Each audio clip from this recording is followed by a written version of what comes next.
bloody wedding dress. Alice's wedding should have been the happiest moment of her life. It was a full moon night, and she was wearing an exquisite white wedding dress, with sparkling pearls and embroidery making her look like a fairy. Her heart was full of anticipation, waiting to spend the rest of her life with her lover Peter. However, this wedding was not what she wanted. On the eve of the wedding, Peter suddenly disappeared.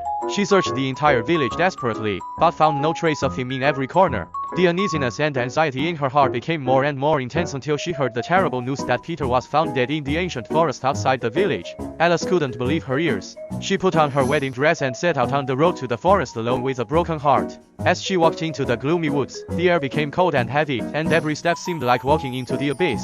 The trees around her twisted and turned like monsters, as if they wanted to swallow her up. Her heartbeat echoed in the silent night air until she finally reached the depths of the forest. The scene before her almost made her collapse. Peter's body lay limply on the ground, surrounded by blood. Her tears suddenly welled up and she couldn't stop them.